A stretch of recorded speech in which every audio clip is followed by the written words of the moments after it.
고대 철학자들은 사람의 품격은 입에서 나온다고 말했습니다. 그렇다면 한번 생각해 볼까요? 사람의 입에서 나오는 말 중에 긍정적인 말이 많을까요?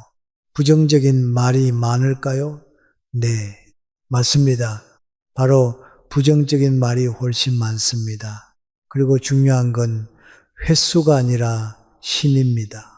단 한 번의 부정적인 말이라도 그 파급력은 놀라울 만큼 크지요. 실제로 오랜 기간 추적 조사한 결과 부정적인 말을 자주 하는 시니어분들은 그렇지 않은 시니어분들에 비해 우울증 발병률은 3배 높고 가족관계 만족도는 절반이며 건강지수까지 현저히 낮았다는 충격적인 사실이 밝혀졌습니다. 여러분도 이런 경험 있으실 겁니다. 무심코 내뱉은 한마디가 평생 후회로 남았던 순간, 아니면 누군가의 따뜻한 말 한마디가 삶의 전환점이 되었던 기억 말입니다. 저는 지난 30년간 수많은 분들의 이야기를 들으며 한 가지 분명한 사실을 깨달았습니다. 우리 인생을 바꾸는 건 큰 사건이 아니라 매일 입 밖으로 흘러나오는 그 작은 말이라는 것입니다. 특히 나이가 들수록 말의 무게는 더욱 커집니다. 자녀에게는 평생의 상처가 되고 손주에게는 영원한 가르침이 되며 배우자에게는 관계를 이어주는 마지막 다리가 되기도 하지요. 말은 단순한 소리가 아닙니다. 말은 에너지이고 말은 씨앗입니다. 뿌린 씨앗은 반드시 열매를 맺습니다. 좋은 말을 뿌리면 복이 돌아오고 나쁜 말을 뿌리면 복이 달아납니다. 그래서 오늘 제가 여러분께 전하고 싶은 건 바로 이것입니다. 나이가 들수록 절대 입 밖으로 내뱉어서는 안 되는 4가지 말입니다. 이 4가지만 지켜도 여러분의 노년은 후회가 아니라 품격과 평온으로 가득 차게 될 것입니다. 여러분의 귀한 의견을 댓글에 남겨주세요. 소중한 구독과 좋아요 부탁드리며 시작하겠습니다. 4가지 중 첫 번째는 가장 많은 분들이 무심코 저지르는 실수입니다. 첫 번째 금기, 나의 불행을 말하지 마세요. 요즘 우리 집에 안 좋은 일이 생겨서 말이야. 여러분, 혹시 이런 말로 대화를 시작하신 적 있으신가요? 이해합니다. 마음이 힘들 때는 누군가에게 털어놓고 싶은 게 사람의 마음입니다. 특히 오랜 세월을 함께한 친구라면, 가까운 이웃이라면 당연히 이해해주고 위로해줄 거라 믿게 되죠. 72세 김 여사님의 이야기를 들어보겠습니다. 남편이 폐암 초기 진단을 받았습니다. 다행히 조기 발견이었지만 그 소식만으로도 김 여사님의 마음은 무너져 내렸습니다. 마음이 너무 힘들었던 김 여사님은 30년 지기 친구 3명에게 조심스럽게 털어놓았습니다. 우리 영감이 폐암이라 초기이지만 걱정이 돼서 밤에 잠이 안 와. 친구들은 진심으로 위로해 주었습니다. 언니, 힘내. 우리가 곁에 있잖아. 그 따뜻한 말에 김 여사님은 잠시나마 위안을 얻었습니다. 하지만 예상치 못한 일이 벌어졌습니다. 불과 2주 후 시장에서 채소를 사던 김 여사님에게 가게 여러분이 다가와 말했습니다. 남편분 많이 편찮으시다면서요? 제가 아는 좋은 약초가 있는데 김 여사님은 깜짝 놀랐습니다. 이분한테는 말한 적이 없는데 어떻게 알았을까? 한 달이 지나자 상황은 더 심각해졌습니다.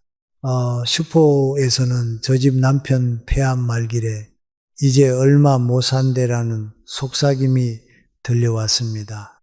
교회에서는 병원비가 감당 안 될 만큼 빚이 많다더라는 얘기가 돌았습니다. 심지어 술을 많이 마셔서 암에 걸렸다는 전혀 사실이 아닌 이야기까지 붙었습니다. 가장 힘들었던 건 남편의 반응이었습니다. 병원에서 돌아온 남편이 화를 내며 물었습니다. 당신이 동네 사람들한테 다 떠벌렸어? 오늘 병원에서 아는 사람을 만났는데 나한테 위로한답시고 하는 말이 내가 얼마나 창피했는지 알아? 김 여사님은 그제야 깨달았습니다. 자신의 고통을 나누려 했던 말이 위로가 아니라 독이 되어 되돌아온다는 사실을요. 심리학에서는 이를 공감피로라고 부릅니다. 사람들은 처음에는 진심으로 공감하지만 시간이 지나면서 그 무거운 이야기에 지쳐갑니다. 그리고 무의식 중에 자신을 보호하기 위해 남의 불행을 동네 뒷담화로 전환시킵니다. 저 집은 우리보다 힘드니까 우리는 그래도 나은 편이지라는 식으로 말이죠. 더 안타까운 건 그 다음입니다. 여러분의 불행 이야기는 동정을 받는 게 아니라 오히려 여러분을 약한 사람으로 만듭니다. 사람들은 약한 모습을 본 순간부터 여러분을 다르게 대하기 시작합니다. 존중보다는 가볍게 여기고 신뢰보다는 의심과 망설임으로 바라보게 됩니다. 반대로 말을 아낀 덕분에 더 좋은 결과를 만든 분도 계십니다. 68세 박 선생님은 사업 실패로 경제적 어려움을 겪었지만 이 사실을 털어놓지 않았습니다. 친척들에게는 체면이 걸렸고 이웃에게는 괜한 수군거림이 두려웠기 때문입니다. 대신 조용히 도서관에서 재기를 위한 공부를 했고 작은 온라인 사업을 시작했습니다. 2년 후 안정을 되찾았을 때 주변 사람들은 그가 잠시 바빴던 것으로만 알았습니다. 내가 힘들 때 떠들지 않았던 게 최고의 선택이었어요. 주변 사람들의 시선과 평가에서 자유로웠고 오로지 해결에만 집중할 수 있었습니다. 여러분 중에도 이런 분 있을 거예요. 그래도 친한 사람한테는 말해도 되지 않을까라고 생각하시는 분 말입니다. 하지만 명심하셔야 할 게 있습니다. 가장 친한 친구도 결국은 다른 사람입니다. 그 친구에게도 친구가 있고 가족이 있습니다. 비밀은 절대 한 사람에게서 멈추지 않습니다. 특히 나이가 들수록 소일거리가 줄어들면서 이야기는 가장 큰 오락이 됩니다. 그렇다면 이렇게 물으실 수 있습니다. 그럼 힘든 감정은 어떻게 해야 하나요? 그냥 억누르는 건가요? 아닙니다. 억압이 아니라 전환을 하시면 됩니다. 예를 들어 볼까요? 우리 집에 큰 문제가 생겼어 라고 말하는 대신 요즘 중요한 일을 처리하고 있어라고 말하세요. 아파서 죽겠어 대신 건강관리에 더 신경 쓰고 있으라고 말하세요. 같은 상황인데 듣는 느낌은 완전히 달라집니다. 실제로 이런 말의 전환을 실천한 분들의 결과는 놀라웠습니다. 문제 해결 속도가 빨라졌고 주변의 도움도 더 많이 받게 되었습니다. 왜 그럴까요? 긍정적인 표현은 사람들을 끌어당기지만 부정적인 표현은 사람들을 멀어지게 만들기 때문입니다. 그런데 이거 아세요? 불행을 말하지 말아야 하는 이유가 또 하나 있는데 이게 정말 중요합니다. 바로 불행은 전염된다는 겁니다. 내가 힘들다고 계속 이야기하면 듣는 사람도 우울해집니다. 그 사람이 또 다른 사람에게 전하면서 부정적인 에너지가 확산됩니다. 결국 사람들 머릿속에는 저분은 만날 때마다 힘든 얘기만 하는 분이라는 인상이 남습니다. 반대로 긍정적인 말을 하는 사람 주변에는 사람들이 모입니다. 자연스럽게 좋은 기회도 따라오고 도움의 손길도 붙습니다. 그러다 보면 복이 절로 굴러 들어오는 겁니다. 그렇다면 두 번째로 절대 하지 말아야 할 말은 특히 성공하고 싶은 분들이 꼭 알아야 할 이야기입니다. 두 번째 금기, 나의 꿈과 목표를 함부로 말하지 마세요. 나 이번에 새로운 일 시작하려고 해. 여러분, 혹시 이런 말 해보신 적 있으신가요? 많은 분들이 자신의 계획을 주변에 떠들면 동기부여가 된다고 생각합니다. 다른 사람들에게 선언하면 부끄러워서라도 하게 될 거야 라는 생각으로요. 심지어 일부 자기계발서에서도 이렇게 가르칩니다. 하지만 실제 현실은 정반대라는 사실 아셨나요? 뉴욕대학교 심리학과 피터 고리처 교수팀이 4년간 진행한 연구 결과를 보면 목표를 다른 사람에게 말한 사람들의 성공률은 오히려 더 낮았습니다. 왜 그럴까요? 첫째, 말하는 순간 뇌는 이미 그것을 이룬 것처럼 착각합니다. 목표를 이야기하면 도파민이 분비되면서 일시적인 만족감을 느낍니다. 실제로는 아무것도 하지 않았는데 말이죠. 그러면 실제 행동으로 옮길 힘이 약해집니다. 둘째, 주변의 반응이 독이 됩니다. 69세 정 선생님의 경험담을 들어보시죠. 은퇴 후 작은 카페를 열고 싶다는 이야기를 친구들에게 했어요. 그런데 돌아온 반응은 충격적이었죠. 이 나이에 무슨 카페냐? 요즘 자영업이 얼마나 어려운데 손해만 보고 그만두게 될 거야. 하나같이 부정적인 말뿐이었어요. 결국 자신감을 잃고 포기할 뻔했습니다. 다행히 혼자 조용히 준비를 다시 시작했고 지금은 성공적으로 운영하고 있어요. 심리학적으로 중요한 사실을 말씀드리면 사람들은 여러분의 성공을 진심으로 바라지 않는 경우가 많습니다. 특히 비슷한 나이대, 비슷한 처지에 있는 사람들일수록 더 그렇습니다. 이게 나쁜 사람이어서가 아니라 인간의 본성입니다. 심리학에서는 이를 크랩 버킷 신드롬이라고 부릅니다. 개들을 양동이에 넣으면 한 마리가 올라가려고 할 때 다른 개들이 다리를 잡아당깁니다. 사람도 비슷합니다. 누군가 자신보다 나아지려고 하면 무의식적으로 발목을 잡습니다.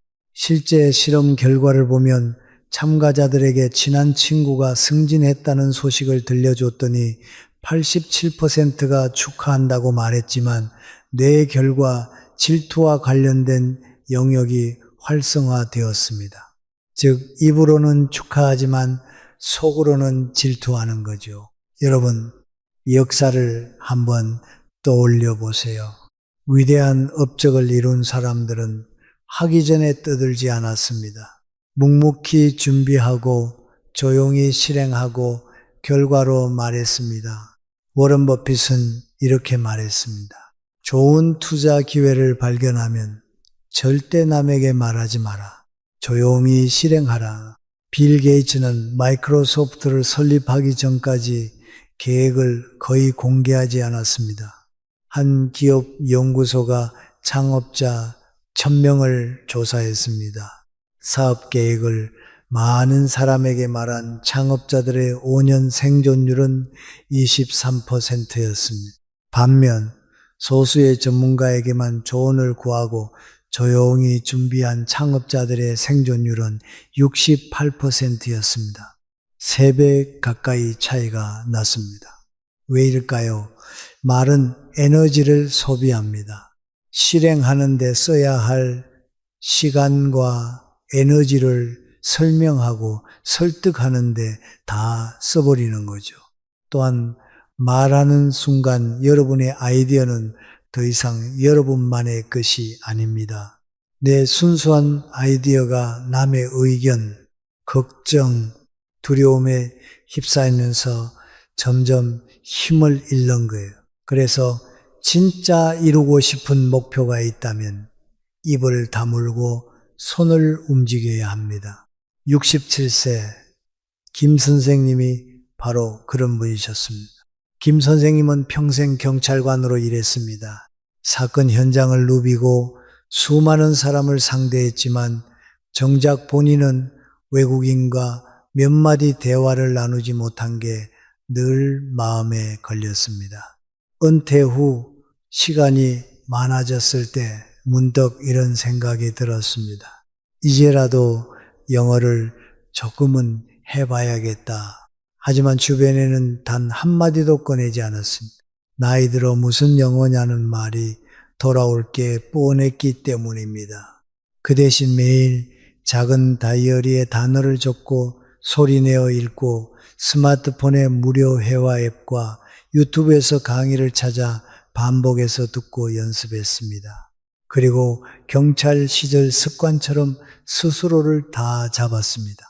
김영사, 오늘도 빠지지 말고 훈련이다. 그렇게 1년이 흘러 해외여행을 가서 가족들 앞에서 유창하게 주문하고 길도 묻는 모습을 보여주자 가족 모두가 언제 이렇게 준비하셨어요? 라며 놀라워했습니다. 만약 처음부터 떠들고 다녔다면 아마 남들의 시선과 평가가 두려워 시작도 못했을 거예요. 여러분, 침묵에는 힘이 있습니다. 조용히 있는 게 아무것도 안 하는 것 같지만 사실은 그렇지 않습니다. 침묵은 내 에너지를 헛부리지 않고 모아둡니다. 그래서 더 집중할 수 있고 결국에는 확실한 결과를 만들어냅니다. 목표는 말로 하는 게 아닙니다. 행동으로 보여줘야 합니다. 계획도 입으로 떠드는 게 아니라 손으로 발로 움직이며 실현해야 합니다. 성공이요. 미리 예고하는 게 아니라 조용히 준비해서 결과로 보여주는 게 진짜 성공입니다. 그렇다면 세 번째로 절대 하지 말아야 할 말은 무엇일까요? 이건 많은 분들이 좋은 의도로 하지만 실제로는 독이 되는 말입니다. 세 번째 금기, 나의 선행을 떠벌리지 마세요. 내가 저 사람 도와줬거든. 이런 말 들어본 적 있으신가요? 아니면 하신 적 있으신가요? 선행은 아름답습니다. 누군가를 돕는 것은 인간으로서 할 수 있는 가장 고귀한 행동입니다. 하지만 그 선행을 입 밖에 내는 순간 그 아름다움은 사라집니다. 60이 세 한 여사님은 어려운 이웃을 꾸준히 도왔습니다. 그런데 만나는 사람마다 자신이 얼마나 많이 베풀었는지 이야기했습니다. 나는 매달 저 집에 쌀도 보내주고 반찬도 해주고 처음에는 정말 좋은 일 하시네요 라는 칭찬을 들었습니다. 하지만 시간이 지나자 사람들의 반응이 달라졌습니다. 또 그 이야기네 자랑하는 것 같아. 심지어 도움을 받던 이웃마저 부담스러워하기 시작했습니다.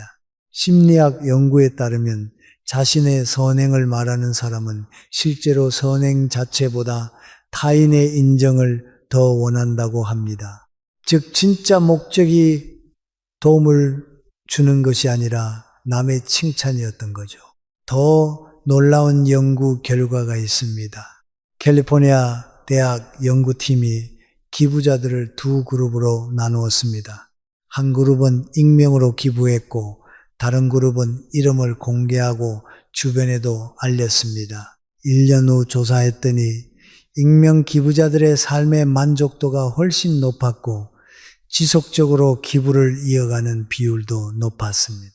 반면 공개 기부자들은 처음에 열정이 식었고 오히려 기부를 부담스러워했습니다. 왜 이런 차이가 생길까요? 선행을 말하는 순간 그것은 순수한 선행이 아니라 거래가 됩니다. 나는 이렇게 했으니까 칭찬받아야 해. 나는 베풀었으니까 존경받아야 해. 이런 기대가 생깁니다. 그리고 그 기대가 충족되지 않으면 실망하고 심지어 화가 납니다. 71세 박 선생님의 경험담입니다. 저는 젊었을 때 조카 학비를 많이 도와줬습니다. 정말 힘든 시절이었으니까요. 덕분에 조카는 무사히 학업을 마칠 수 있었고 저도 그게 늘 뿌듯했습니다. 그런데 세월이 지나면서 제 마음속에 인정받고 싶은 마음이 조금씩 올라왔습니다. 그래서 만날 때마다 이렇게 말하곤 했습니다. 내가 학비 대준 거 알고 있지? 그때 내가 안 도와줬으면 어쩔 뻔했어? 저는 그저 고마움을 다시 확인받고 싶었을 뿐이었는데 조카 입장에서는 그 말이 점점 부담이 되었던 모양입니다. 처음에는 미소로 넘기더니 나중에는 저를 피하는 게 느껴지더라고요.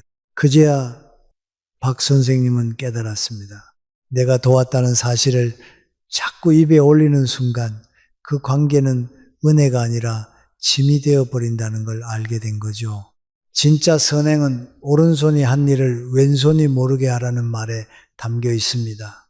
이 말은 단순히 겸손의 미덕만을 말하는 게 아닙니다. 실제로 과학적인 근거가 있습니다. 신경과학자들이 발견한 놀라운 사실에 의하면 사람이 남몰래 선행을 할 때 뇌에서는 행복 호르몬이 분비됩니다. 그런데 반대로 선행을 자랑하는 순간에는 오히려 스트레스 호르몬이 올라간다고 합니다. 왜냐하면 무의식 중에 남의 반응을 기대하고 남의 반응에 따라 기분이 오르락내리락 하면서 진짜 행복은 멀어지는 거죠. 이게 무슨 뜻일까요? 선행의 진정한 보상은 남의 칭찬이 아니라 바로 내 마음의 평화입니다. 68세 최 여사님은 15년째 지역 아동센터에 매달 조용히 기부해 오고 계십니다. 본인이 후원자라는 사실은 주변 누구에게도 알리지 않았습니다. 솔직히 처음엔 알아주면 좋겠다는 생각도 했습니다. 그런데 시간이 흐르면서 알게 됐죠. 중요한 건 누가 했느냐가 아니라 그 도움으로 아이들이 웃고 자라난다는 사실이더라고요. 누가 알아주든 말든 지금이 가장 행복합니다. 하지만 여러분 중에도 이렇게 생각하시는 분도 있으실 거예요. 그래도 내가 한글 알아줬으면 하는 마음은 당연한 거 아닌가라고 말입니다. 물론입니다. 인정받고 싶은 욕구는 인간의 본성입니다. 하지만 진짜 인정은 말하지 않아도 옵니다. 그리고 이거 아세요? 선행을 숨길수록 소문은 더 빨리 퍼진다는 사실을요. 사람들은 자랑하는 사람의 선행은 의심하지만 숨기는 사람의 선행은 더욱 좋게 봅니다. 저분은 조용히 좋은 일 많이 하시더라. 이런 평판이 자연스럽게 퍼집니다. 그리고 그런 평판은 100번 자랑하는 것보다 강력합니다. 진정한 선행은 씨앗과 같습니다. 땅속 깊이 묻혀 있을 때 뿌리를 내립니다. 하지만 밖에서 자랑하면 말라 죽습니다. 여러분의 선행을 땅속에 묻어 두세요. 때가 되면 저절로 꽃을 피웁니다. 다음으로 네 번째로 절대 하지 말아야 할 말은 특히 감정이 격해질 때 조심해야 하는 말입니다. 네 번째 금기, 순간의 화를 말로 내뱉지 마세요. 지금 당장 말하지 않으면 내가 미쳐버릴 것 같아. 화가 치밀어 오를 때, 억울한 일을 당했을 때 우리는 참지 못합니다. 당장 상대방에게 말하고 싶고 주변 사람들에게 하소연하고 싶습니다. 그 순간에 감정을 토해내지 않으면 미칠 것 같습니다. 하지만 진짜 그 순간에 내뱉는 말이 과연 도움이 될까요? 64 세한 여사님의 이야기입니다. 딸과 크게 다투었어요. 화가 머리끝까지 나서 친구들을 만나 아이 험담을 쏟아냈죠. 내가 얼마나 고생해서 키웠는데 요즘 애들은 부모한테 감사할 줄도 몰라. 그런데 3일 후 딸아이가 사과하러 왔어요. 그리고 알고 보니 제 오해였던 거예요. 순간 얼굴이 화끈거렸습니다. 내가 친구들한테 한 말들이 떠올랐거든요. 한번 뱉은 말을 주워 담을 수도 없고 지금도 그 친구들이 우리 아이를 버릇없는 아이라고 생각할까 봐 후회돼요. 과학자들이 밝혀낸 바에 따르면 사람이 강한 감정에 휩싸이면 전전두엽, 즉 이성적인 판단을 담당하는 뇌의 기능이 일시적으로 떨어집니다. 쉽게 말해 화가 날 때는 일시적으로 판단력이 떨어진다는 것입니다. 한 심리학 연구팀이 흥미로운 실험을 했습니다. 참가자들에게 화나는 상황을 보여주고 즉시 반응하게 한 그룹과 24시간 후에 반응하게 한 그룹으로 나눴습니다. 결과는 놀라웠습니다. 즉시 반응한 그룹의 92%가 자신의 반응을 후회했고, 반면 하루 뒤에 답한 그룹은 68%가 처음 생각보다 온화한 반응을 보였습니다. 이게 무슨 뜻일까요? 시간이 지나면 감정이 가라앉고 상황이 더 명확하게 보입니다. 그때는 대단한 일 같았던 것이 실은 별것 아니었다는 걸 깨닫게 됩니다. 70세 묘사님도 비슷한 경험을 했습니다. 이웃과 다투다가 순간 화가 나서 다른 이웃들에게 그 사람 험담을 퍼부었습니다. 그런데 다음날 아침 차분히 생각해 보니 자신에게도 잘못이 있었다는 걸 깨달았습니다. 하지만 이미 늦었죠. 말은 동네방네 퍼져버렸고 결국 이웃과의 관계는 회복이 불가능해졌습니다. 김 여사님은 그때 하루만 참았더라면 하고 지금도 후회합니다.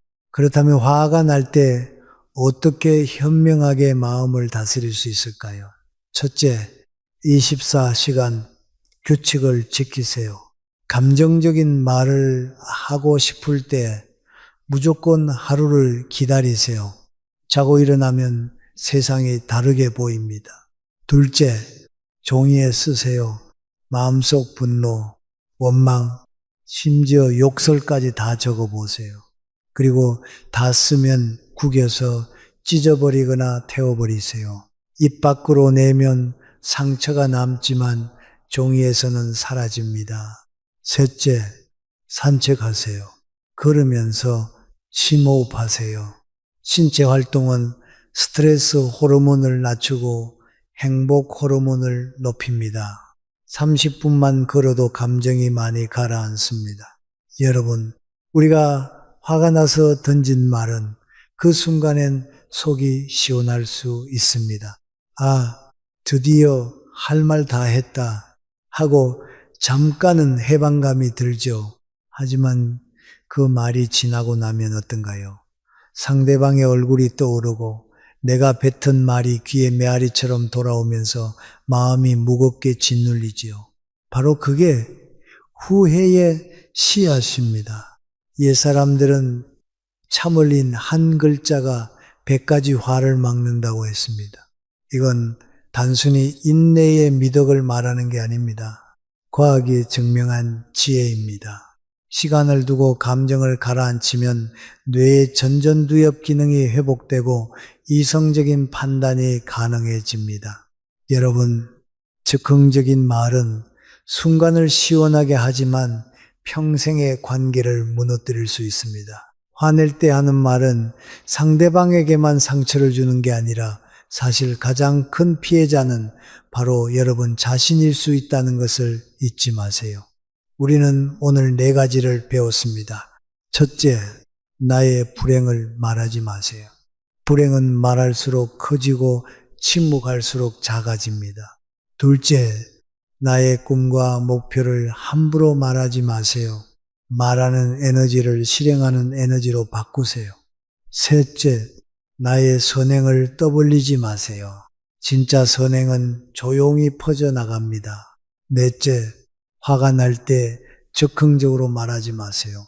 24시간만 기다리면 후회를 막을 수 있습니다. 특히 나이가 들수록 시간이 더 소중해집니다. 이제는 괜히 후회할 말, 남을 상처 주는 말, 불필요한 말에 우리의 귀한 시간을 쓰면 안 됩니다. 낭비할 시간이 없고 후회할 여유도 없습니다. 그래서 더욱더 말을 조심해야 하는 겁니다.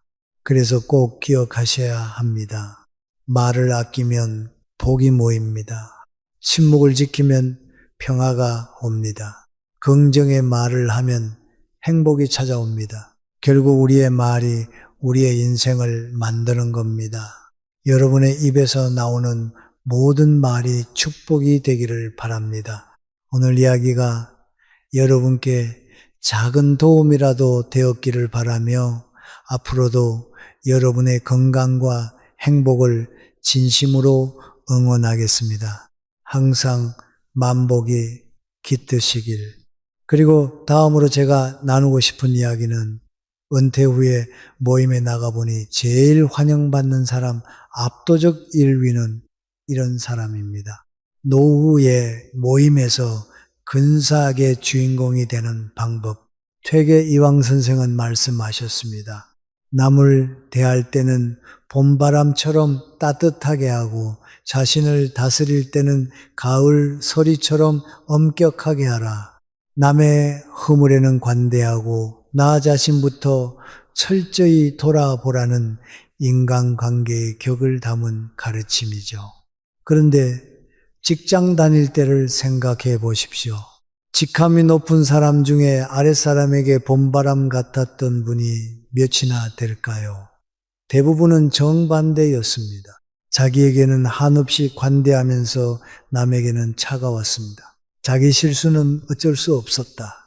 상황 탓으로 돌리고 남의 실수는 사람이 원래 저렇다며 인격 문제로 몰아갔습니다. 그때는 그래도 통했습니다. 직함이 곧 명함이었으니까요. 부장님, 이사님, 사장님, 지위가 높으면 사람들이 알아서 고개를 숙였습니다. 그 직함이 내 품격을 대신 지켜줬던 겁니다. 사실 사람들은 나라는 사람보다 내가 앉아있던 그 의자의 예우를 갖췄던 거죠. 하지만 은퇴를 하고 모임에 나가보면 상황은 완전히 바뀝니다. 이제 계급장을 떼고 만난 사람들 사이에서 이제 나를 증명할 수 있는 건 오직 내 말투와 행동뿐입니다. 직함 뒤에 숨어있던 민낯이 보이는 거죠. 어떤 분은 직함이 없어져도 여전히 주변을 환하게 밝히는 주인공이 됩니다. 반면 어떤 사람은 직함이 사라지니까 갑자기 초라해 보입니다. 그동안 지위의 힘으로 버텨왔구나라는 게 고스란히 느껴집니다. 오늘 저는 은퇴 후 모임에서 가장 빛나게 만들어줄 그 누구도 알려주지 않았던 진짜 주인공이 되는 비결을 말씀드리려 합니다. 사실 그 비결은 거창한 것이 아닙니다. 여러분이 내일 당장 모임 장소에 문을 열고 들어가는 그 첫 순간에 이미 첫 번째 답이 숨어 있습니다. 소중한 구독과 좋아요는 콘텐츠 제작에 큰 힘이 됩니다. 서양 속담에 이런 말이 있습니다. 첫 인상은 두 번 만들 수 없다. 이 짧은 속담 안에는 아주 놀라운 뇌과학의 원리가 숨어 있습니다. 여러분, 혹시 모임에 도착해서 문을 여는 그 찰나 이미 여러분의 인상이 결정된다면 믿으시겠습니까? 프린스턴 대학교 연구팀에 따르면 우리가 상대의 얼굴을 보고 그 사람을 믿을 수 있는지 호감이 가는지를 판단하는 데 걸리는 시간은 단 0.1초라고 합니다. 인사를 꺼내기도 전에 상대방의 머릿속에선 이미 여러분에 대한 평가가 끝나버린다는 뜻입니다. 그럼 대체 그 0.1초 동안 상대는 무엇을 보는 걸까요? 옷차림, 헤어스타일도 아닙니다. 바로 여러분의 표정과 자세입니다. 우리 뇌 속에는 편도체라는 경보 시스템이 있습니다. 낯선 사람이나 오랜만에 본 사람을 마주치면 딱 0.1초 만에 이렇게 묻습니다. 저 사람 나한테 안전한가 위험한가? 여러분이 굳은 표정으로 들어서면 상대방의 뇌는 즉시 경보기를 울립니다. 어라, 저 사람 조심해야겠는데 하고 마음에 빗장을 걸어버리죠. 반대로 부드러운 미소를 띠고 들어서면 상대의 뇌는 안도 신호를 보냅니다. 아, 저 사람은 괜찮은 사람이구나 하고 무의식적인 합격점을 주는 겁니다. 그런데 여기서 60대 이후의 분들이 꼭 아셔야 할 억울한 진실이 하나 있습니다. 나이가 들면 얼굴 근육도 중력의 영향을 받습니다. 입꼬리는 자연스럽게 처지고 미간의 주름은 깊어지죠. 나는 아무 생각 없이 가만히 있는 건데 상대방 눈에는 화가 났거나 불만이 가득한 사람처럼 보일 수 있다는 겁니다. 실제로 미국 심리학회 연구를 보면 많은 사람이 60대 이상의 무표정을 화난 상태로 오해한다는 결과가 있습니다. 실제로 이런 일 많으시죠? 어머, 오늘 기분 안 좋으세요? 라는 말을 듣고 아니, 나 아무렇지도 않은데 라며 깜짝 놀라는 경우 말입니다. 당사자는 억울하지만 얼굴은 이미 다른 이야기를 하고 있었던 겁니다. 요양시설이나 복지관에서 일하는 분들께 여쭤보면 한결같이 말씀하십니다. 인상이 좋으신 어르신은 다른 분들께도 인기가 많고 직원들도 한 번이라도 더 찾아뵙게 된다고요.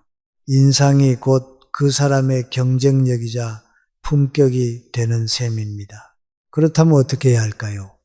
비결은 아주 간단합니다. 모임 장소에 문을 열기 직전 딱 1초만 멈춰서 입꼬리를 살짝 올려보십시오. 억지 웃음을 지으라는 게 아닙니다.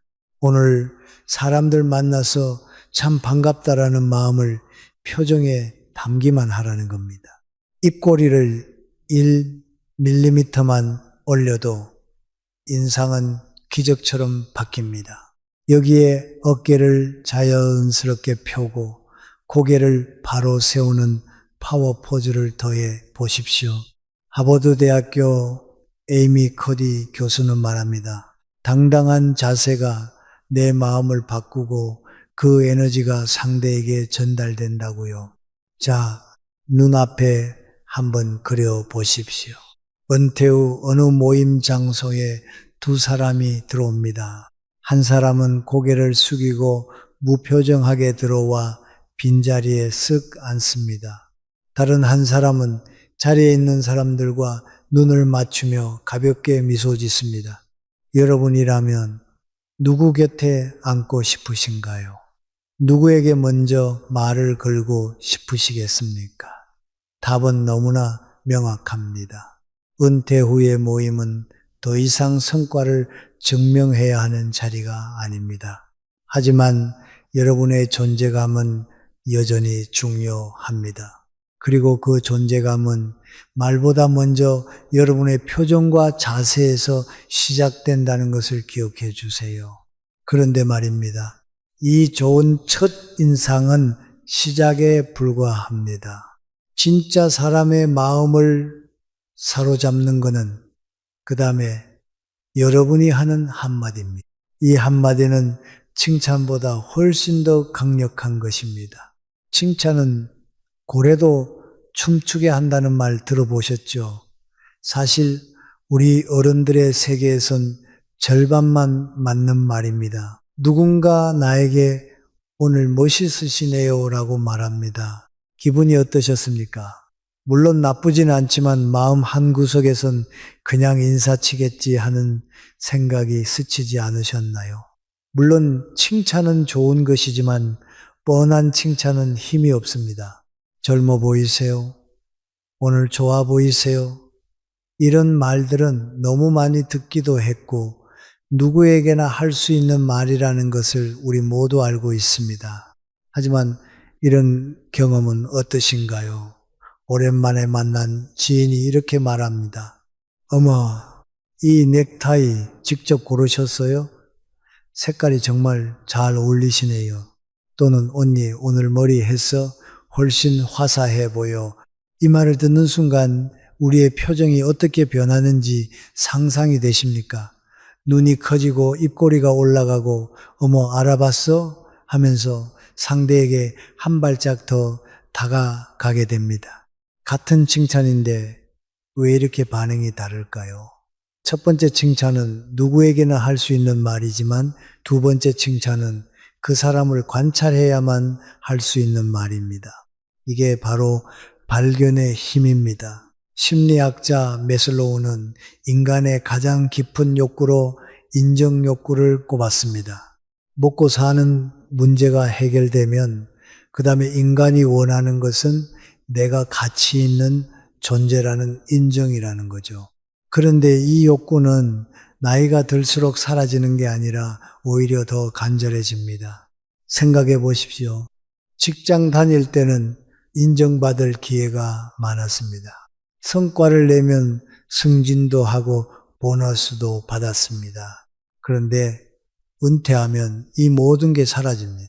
평생 명함 한 장으로 나를 증명해 왔는데 그 계급장을 떼고 나면 나는 여전히 가치 있는 사람인가 하는 공허함과 불안이 찾아오기 마련입니다.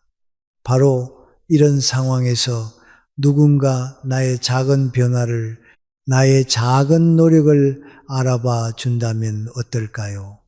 내가 오늘 아침 거울 앞에서 고민하며 고른 넥타이를 일부러 미용실에 가서 한 머리를 누군가 알아봐 준다면요. 그 사람에게 호감을 느끼지 않을 수 없습니다. 이 발견의 기술은 사실 어렵지 않습니다. 세 가지만 마음에 새기시면 됩니다. 첫 번째는 만나는 순간 3초만 관찰하십시오. 표정, 옷, 소품, 평소와 다른 게 있는가? 이 짧은 관찰이 대화의 품격을 결정합니다. 두 번째는 결과보다 노력을 봐 주십시오. 시계 좋은 거 차셨네요. 보다 이 시계 오래 차신 것 같은데 관리를 참 잘하셨네요. 라는 말이 훨씬 깊이 와 닿습니다. 물건을 칭찬하는 게 아니라 그 물건을 아끼는 사람의 정성을 봐주는 것이기 때문입니다. 세 번째는 취향을 알아봐 주십시오. 이 브로치색 조합이 예사롭지 않은데요. 직접 고르신 거예요. 이 한마디에 상대방은 자신의 안목을 인정받았다고 느낍니다. 이렇게 상대를 관찰하는 눈이 생기면 신기하게도 자기 자신도 보이기 시작합니다. 내 표정과 말투를 돌아보게 되니 이것이 자기 인식의 시작이고 진정한 품격의 출발점입니다. 자, 그런데 여기서 한 가지 의문이 생기실 겁니다. 남의 좋은 점 찾아주는 건 알겠어. 그런데 나도 내 자랑도 좀 하고 싶은데 그건 어떻게 해야 하나? 맞습니다. 우리는 누구나 주인공이 되고 싶어 합니다. 그런데 자랑을 하자니 사람이 가벼워 보일까 걱정되고 안 하자니 입이 근질거립니다. 여러분, 자랑해도 기술이 필요합니다. 잘못하면 사람들이 슬슬 피하게 되지만 잘하면 오히려 더 큰 호감을 얻습니다. 그 품격 있는 비결, 과연 뭘까요? 은퇴 후 모임에 가면 피할 수 없는 질문이 있습니다. 요즘 어떻게 지내세요? 이 질문을 받는 순간 우리 마음속엔 수만 가지 생각이 스칩니다. 이번에 주식으로 재미 좀 봤지. 우리 애들이 해외여행 보내줬는데 하고 싶은 말은 입안에 가득 차오르죠. 하지만 주변에서는 입을 모아 조언합니다. 노후 모임에선 절대 자랑하지 마라. 자식 자랑, 돈 자랑은 적을 만든다. 그런데 여러분, 이 조언 참 비현실적이지 않습니까? 기쁜 일이 있으면 나누고 싶고 자식이 잘 되면 동네방네 알리고 싶은 게 부모 마음이자 인지상정입니다. 그걸 무조건 꾹 참기만 한다면 모임이 무슨 재미가 있겠습니까? 그래서 오늘 저는 다른 이야기를 드리려 합니다. 자랑하셔도 됩니다. 다만 적을 만드는 자랑이 아니라 호감과 품격을 동시에 챙기는 고수의 자랑법을 아셔야 합니다. 심리학에는 아주 흥미로운 이론이 하나 있습니다. 바로 프레폴 효과, 우리말로는 실수 효과라고 부릅니다. 아주 유능하고 완벽해 보이는 사람이 커피를 쏟는 것 같은 사소한 실수를 할 때 사람들은 오히려 그 사람에게 폭발적인 호감을 느낀다는 것입니다. 왜일까요? 완벽함은 위화감을 주지만 허점은 친근감을 주기 때문입니다. 품격 있는 고수들은 자랑할 때 반드시 20%의 허점을 양념으로 넣습니다. 예를 들어 볼까요? 대기업 다니는 우리 딸이 이번에 부장으로 승진했다고 용돈을 두둑이 보냈더라고요. 그래서 이참에 최신형 핸드폰으로 바꿨지. 이건 그냥 자랑입니다. 듣고 있자니 괜히 우리 자식과 비교하게 되고 겉으로는 축하해도 표정은 굳고 말수는 줄어들며 결국 다음 모임부터 그 사람을 피하게 됩니다. 그럼 그 자랑을 이렇게 바꿔보면 어떨까요? 40 넘은 노처녀 딸내미가 이번에 부장됐다고 용돈을 두둑이 보냈더라고요. 최신형 핸드폰도 사고 기분은 좋은데 이 녀석이 결혼 얘기 한번 할 때마다 용돈에서 깔 거야 라며 협박을 하네요. 돈은 들어오는데 내 속은 시커멓게 탑니다. 이게 효도인지 불효인지 모르겠네요.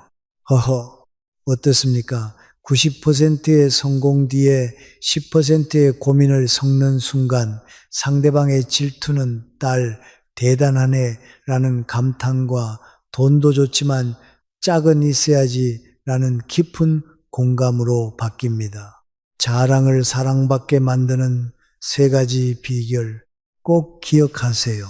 첫 번째는 운이 좋아서 주변 도움이 컸어라는 말을 적극 활용하세요. 우리 아들이 사업이 잘 돼서 요즘 바빠요. 이것보다 우리 아들이 운 좋게 사업이 잘 풀려서 요즘 정신없이 바쁜가 봐요. 훨씬 듣기 편하지 않으신가요? 성공을 내 능력 탓으로만 돌리면 상대는 박탈감을 느끼지만 운이나 주변 도움 덕분이라고 하면 상대방은 저 사람은 겸손하구나 라고 느끼고 시기심이 누그러집니다. 동시에 나도 운이 좋으면 저렇게 될 수 있겠구나 라는 희망도 갖게 됩니다. 두 번째는 자랑 뒤에 실수담을 붙이십시오. 요즘 운동했더니 몸이 가벼워요. 해서 멈추지 마세요. 근데 몸만 좋아지면 뭐합니까? 안경을 손에 들고 안경 찾으러 다닙니다. 근육은 느는데 뇌세포는 줄어드나 봐요. 이런 인간적인 빈틈이 상대의 경계심을 허물고 여러분을 매력적인 사람으로 만듭니다. 세 번째는 연속 자랑은 독입니다. 상대방이 대단하시네요 라고 하면 거기서 멈추십시오. 그뿐만 아니라 라며 또 다른 자랑을 이어나가는 순간 여러분은 자기밖에 모르는 사람으로 낙인 찍힐지도 모릅니다. 여기서 가장 강조드리고 싶은 것은 따로 있습니다. 은퇴 후 모임에서 자랑거리가 마땅치 않다고 느끼시는 분들도 계실 겁니다. 자녀가 특별히 성공하지 않았을 수도 있고 건강이나 경제력이 여유롭지 않을 수도 있습니다. 남들의 자랑이 쓰리게 들릴 때도 있겠죠. 하지만 여러분, 진짜 품격 있는 사람은 자랑거리가 많고 적음으로 결정되지 않습니다. 오히려 자랑거리가 많은데도 겸손하게 말하는 사람, 그리고 상대방의 자랑을 진심으로 축하해 줄 수 있는 사람이 진정한 품격을 가진 사람입니다. 정말 잘 됐네. 축하해라고 진심을 담아 말할 수 있는 여유, 이것이야말로 어떤 자랑보다 빛나는 품격입니다. 그런데 말입니다. 모임 끝나고 오늘 즐거웠다는 말이 나오게 만드는 사람은 따로 있습니다. 과연 누구일까요? 모임에 나가보면 유독 주변에 사람이 북적이는 분이 계십니다. 그분이 입만 열면 분위기가 환해지고 여기저기서 웃음꽃이 피어나지요. 우리는 흔히 저 사람은 타고난 입담꾼이야 라고 생각하죠. 하지만 여러분, 이건 절반만 맞는 말입니다. 물론 천부적으로 유머 감각이 좋은 사람도 있겠지요. 하지만 유머의 상당 부분은 사실 패턴만 알면 누구나 할 수 있는 마음의 기술에 가깝습니다. 특히 모임에서 분위기를 부드럽게 만드는 정도의 유머는 타고나지 않아도 충분히 가능합니다. 유머의 구조는 생각보다 단순합니다. 바로 예상과 반전입니다. 상대방이 예상하는 방향으로 이야기를 끌고 가다가 마지막에 살짝 비틀어 주는 겁니다. 이 반전의 순간에 웃음이 터집니다. 실전에서 바로 써먹을 수 있는 유머를 알려드릴게요. 요즘 투자 이야기를 꺼낸다고 칩시다. 나는 요즘 노후를 위해서 거기에 돈을 투자하고 있어. 조만간 크게 한탕 터질 것 같아. 이 말을 들으면 친구들은 눈이 휘둥그레집니다. 주식 대박 났어? 뭔데? 나도 좀 알려줘 하고 궁금해하죠. 이때 반전을 주는 겁니다. 아, 이건 비밀인데 자네도 로또 사요. 하하. 부부 사이에 관련된 유머도 있습니다. 요즘 우리 집 사람이랑 매일 손을 꼭 잡고 다녀요. 그럼 사람들은 로맨티시스트네 하겠죠. 그때 이렇게 받아치세요. 아니요. 손 놓으면 자꾸 뭘 사서 그래요. 무서워서 꼭 붙들고 다닙니다. 아하, 어떠십니까? 거창한 농담이 아니죠. 일상에서 겪는 작은 일, 내 뜻대로 안 되는 상황을 살짝 비틀기만 해도 훌륭한 유머가 됩니다. 유머는 사람들 사이에 높은 벽을 허물어뜨리는 아주 부드러운 도구입니다. 그럼 가장 좋은 유머 소재는 무엇일까요? 바로 자기 자신입니다. 자신의 약점, 자신의 실수, 자신의 어리석었던 순간을 유머로 만드는 겁니다. 이것을 자기 비하 유머라고 하는데, 비하라기보다는 자기 관용 유머라고 부르는 게 더 정확합니다. 자신에게 너그러운 사람만이 할 수 있는 유머입니다. 예를 들면 이런 유머입니다. 귀가 좀 어두워졌는데 이게 은근히 편해요. 아내가 잔소리할 때요. 뭐라고? 3번만 하면 아내가 포기하고 그냥 가버리거든요. 귀를 잃었더니 평화가 찾아왔어요. 노아라는 약점을 유머로 바꿨습니다.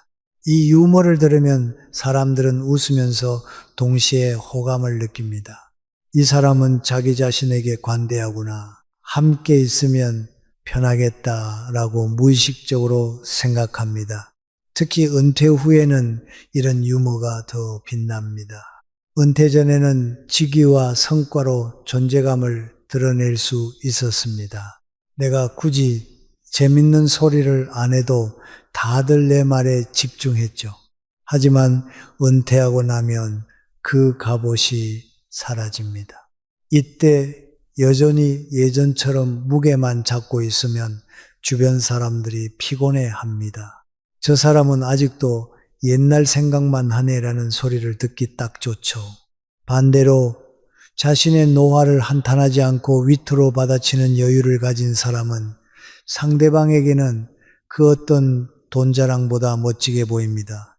내가 먼저 내 빈틈을 보여주니 상대방도 긴장을 풀고 마음을 열게 되는 것입니다.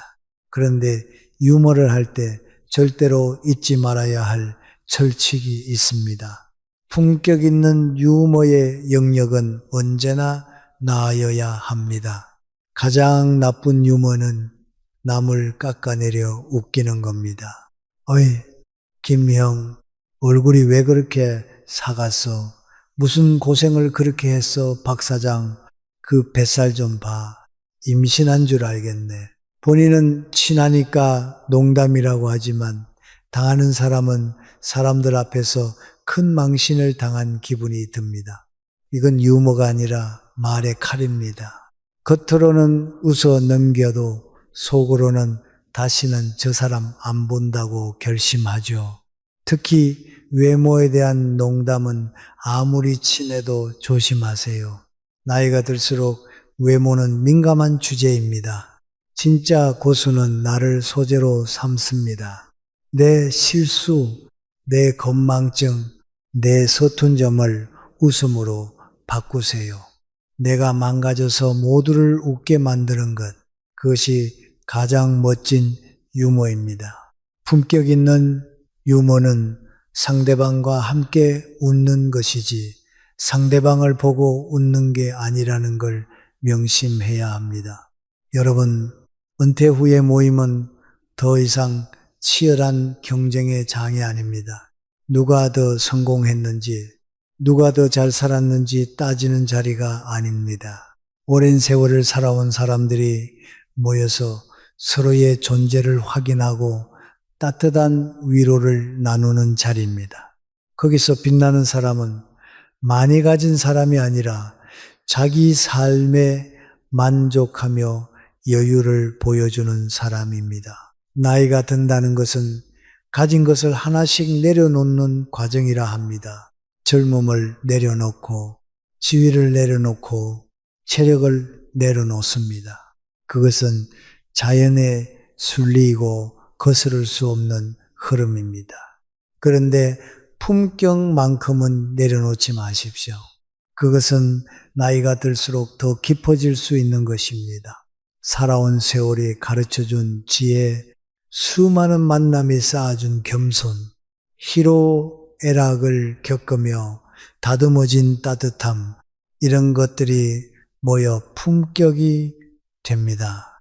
모임에 나가실 때 기억하십시오. 문을 열기 전에 잠시 멈추고 입꼬리를 살짝 올리십시오. 상대방의 작은 변화를 발견해 주십시오. 자랑할 때는 고난의 순간도 함께 이야기하십시오. 가끔은 자신의 서툰 점을 유머로 풀어내십시오. 그것이 우리가 마지막까지 지켜야 할 아름다운 뒷모습입니다. 다시 한번 퇴계 선생님의 말씀을 떠올립니다. 남을 대할 때는 봄바람처럼 따뜻하게 하고 자신을 다스릴 때는 가을 서리처럼 엄격하게 하라. 이 말씀 속에 모든 답이 있습니다. 따뜻함과 엄격함, 여유와 절제, 배려와 성찰, 이것이 품격의 본질입니다.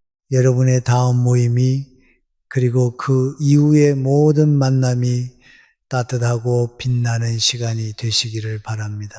시청해 주셔서 감사합니다.